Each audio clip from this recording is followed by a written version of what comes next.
Thank you, Governor Christie. I'm a mom of 2 young kids. I've got a baby boy coming this spring, and I am really concerned about the level of gun violence in this country. I look at my kids, and it terrifies me as a mother.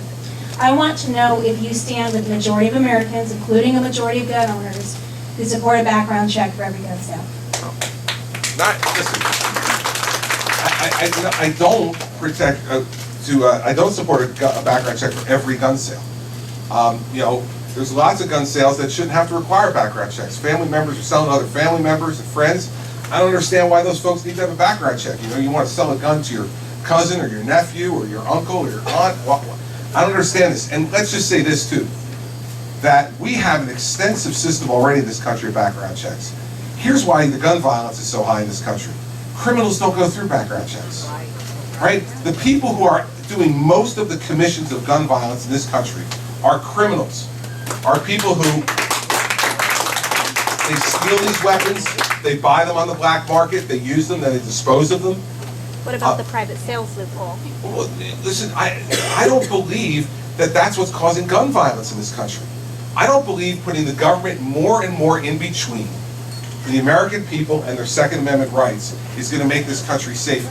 Because in fact, if you look at the cities with the most strict gun control in this country, cities like New York and Chicago, they have some of the highest levels of violence in the country. If in fact, these type of measures made us safer, why aren't they safer? They're not because... The states with better gun laws, better with background checks, have fewer gun fatalities. I just don't believe that. I just don't believe that that's true.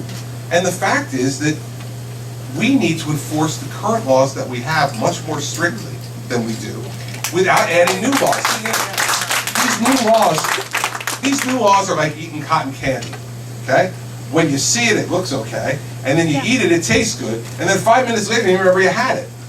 Because it doesn't do anything long term. When I was U.S. Attorney for 7 years in New Jersey, we have laws on the books for felons in possession of firearms, on the federal books. First offense, 5-year mandatory minimum. Second offense, 10-year mandatory minimum. That's the kind of laws we should be enforcing.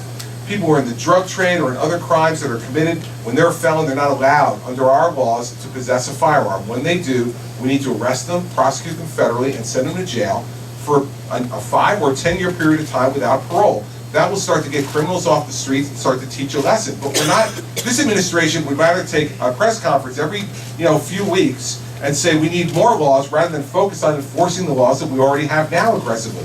And they have not done that. Their record compared to the Bush administration, when I was U.S. Attorney, we were much more aggressive at enforcing the gun laws. And you know why? Because the President and the Attorney General told us we had to. I wasn't given discretion on that. They're like, listen, these are the laws we want, go enforce them. Can we do both, enforce the laws and I don't think we need new laws. What new laws are going to do is to separate law-abiding people from the ability to have a firearm versus, this makes it harder and harder and harder, and more barriers are put up. And so, listen, I understand this is an issue that's emotional for people, and you can have a fundamental disagreement about it.